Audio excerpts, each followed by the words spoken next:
Say hello to the Varla Pegasus, a scooter I've been anxiously awaiting for quite a few months. Varla's been teasing this scooter for a while and even reached out to me a couple times for feedback and suggestions on features and components I would like to see in a road scooter. While I have no way to prove it, I like to think that some of the features on here were chosen thanks to my feedback. I'll go over all the features of the Pegasus in detail in this first impressions video and also show you performance and real-world riding capabilities. The Pegasus is priced at $1,099 right now. There's probably a decent chance that the price will go up to this slashed out price of $1,299 in the future, so if you like what this scooter has to offer, then I would grab one while the price is so good. You can also get an additional $50 off with my discount code RK9Pegasus, and the link to this scooter will be down in the description. I don't know what's been in the water lately, but it seems like this $1,000 to $1,100 price point for electric scooters has been absolutely killing it with price to performance / quality. First, the Cabo Mantis 8 offered the best value for a quality dual motor scooter that I've ever seen, and now the Varla Pegasus slots in at that same price point and offers another quality dual motor option. With an advertised top speed of 28 miles an hour, dual motors, solid tires, and a unique design, the Varla Pegasus promises to be an interesting scooter to review, so let's check it out. So I've been riding the Varla Pegasus for a few days now, and I've been really enjoying it. I think it's a solid scooter that has a lot to offer a lot of riders. So I want to look at some of the components on here and talk about the components I like and the features I like on it, and also look at some of the things I don't like as much about this scooter. Overall construction quality is surprisingly good. Everything is metal on this scooter and feels really solid. The scooter doesn't feel wobbly or loose in any way, and as of right now, I have no concerns with the long-term quality of this scooter. The handlebars have all the usual components that you'd find on an electric scooter. The grips are really decent, and I like the way they feel on my hand. But even with these locking rings tightened all the way down, I still get a bit of movement when my hands are on the grips. Not enough to be a huge issue, but enough to where I probably will switch these out eventually. Here you have your controls for the display. You can hold this button to turn on your display, and then you can press the up and down arrows to set your ride mode. As you can see, the display is really bright and shows up really clearly even in bright sun. At the top you have your battery level, then you have your speed display, then you have your riding mode, which is 1 through 3, with 3 being the highest riding level. And then you have your adjustable display here that shows either the odometer, the current trip, your battery voltage, current, and how long the scooter's been powered on. As you can see, they went with the thumb throttle. I'm personally a trigger throttle person, but I think most people prefer a thumb throttle, and so I think that's why they decided to go with the thumb throttle on this scooter. As you can see, the stem on the Pegasus is quite thick. I really like it, and I think it's really solid and stable, as well as the locking mechanism. But I do need to talk a little bit about this because it's important that you understand how to properly lock the scooter, or else you're going to be really dissatisfied with the way the lock comes. So let's talk about how the locking mechanism works. So this bolt right here is what you adjust in order to make sure that it's tightly locked against this right here. And the way you adjust that obviously is by twisting it. But what you first need to do is make sure you loosen this grub screw. The grub screw comes out, and then you adjust this. And if you want it tighter, you turn this bolt to the left. And then once it's tight, where it wedges really tightly against the lock there, then you tighten the grub screw back in, and it'll lock in really, really tight. So let's take a look now at the wheel section here. There's a lot going on here that's unique to this scooter. So I want to do a little breakdown of each part. Let's start with the suspension here. And I saw some comments on my community post of people asking about the suspension, saying that it sounds like it's a little short and a little stiff and not great. But in my opinion, just compared to other scooters at this price range, and that's how I view it, is comparing it to other scooters in this price range, I actually think the suspension's really decent, especially given that these are solid tires. There are a few times where it's like, if it hits really jagged edges, like if there's a difference in the pavement and it hits that, then you're gonna really feel that.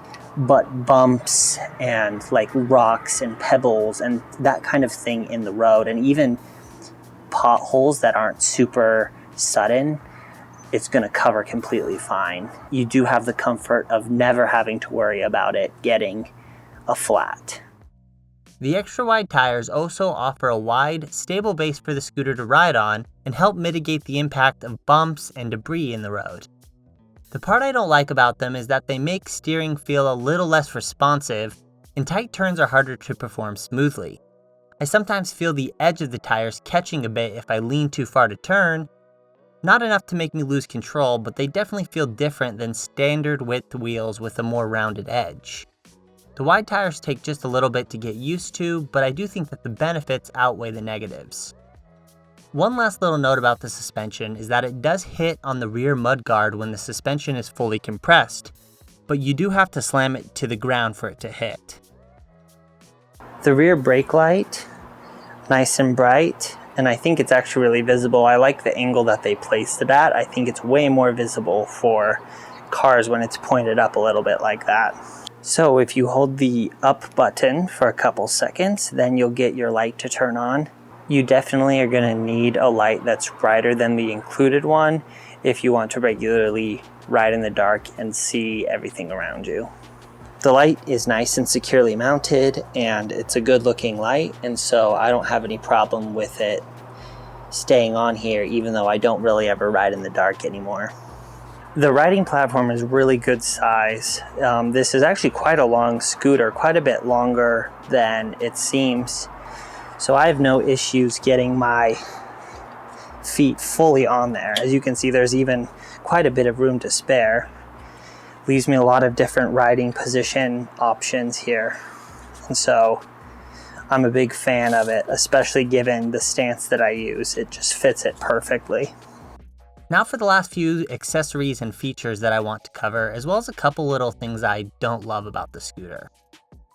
The annoying part that I noticed about this display is that no matter how much I tighten these, it still slides around. So I would have to slide a little bit of rubber or a piece of tire or tube or something under there to get it not to move. It's not a huge deal because riding doesn't move it around, so it doesn't really bother me.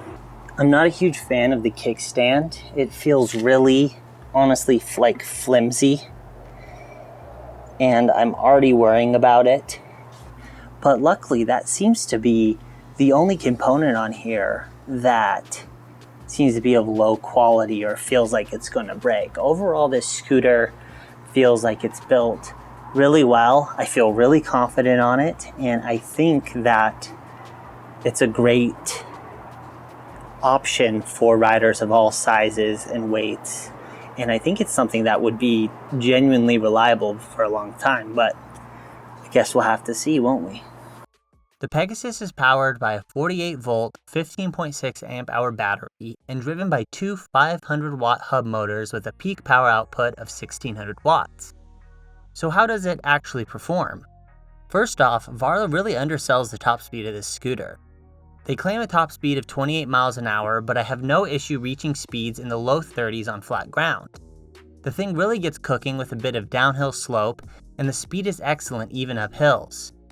I was pleasantly surprised at how fast this scooter gets going and does a good job quenching my thirst for speed while I ride. Here's the hill test that I've started doing recently since I moved into my new place. For reference, the Highboy NEX5, a $750 scooter with a single 350 watt front motor, slowed down to 6 miles per hour on this hill, so it is quite steep. Alright, let's see how this does.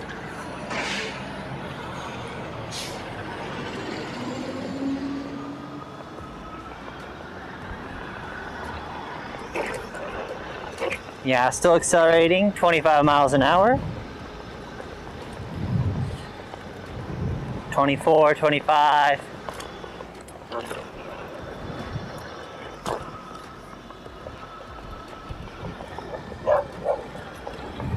22, 23. It's still accelerating. It dropped a little when it got to the steepest part of the hill, but 23. Yeah, right around 23. Yeah, so no issues with hill climbing at all. The acceleration on the scooter is quite slow off the line and picks up once the scooter gets a little momentum. I do wish it had a little more oomph from zero, but the less aggressive acceleration does make it very friendly to ride for all levels of rider. The different ride modes do not affect acceleration at all, they just cap the top speed. Ride mode 1 caps speed around 12 miles an hour, mode 2 around 22 miles per hour, and 3 is obviously uncapped. So the ride modes make it easy for new riders to get used to high speeds over time or allow for battery to be conserved if needed. The steering on this scooter is quite stiff. The handlebars take more effort than other scooters to turn, but similar to the wide tires, you get used to it quite quickly. So much so, in fact, that if I hadn't made a note for myself, I would have forgotten about thinking the steering was stiff initially. A stiffer steering actually does have some benefits. It helps prevent speed wobble at higher speeds and helps prevent the handlebars from snapping to the side or throwing off your steering if you hit something in the road. Stiffer steering does lead to a generally more stable ride. Overall, I've had a blast on this scooter since I've had it. It offers a great option for all sorts of riders, from commuters to recreational riders. I'm excited to see how it holds up over time and how it feels to ride regularly for a few weeks. Be sure to get subscribed to see the range test for this scooter and also the full review when it comes out. Thanks for watching. Leave a like if you enjoyed the video or if it was useful, and I'll see you in the next one.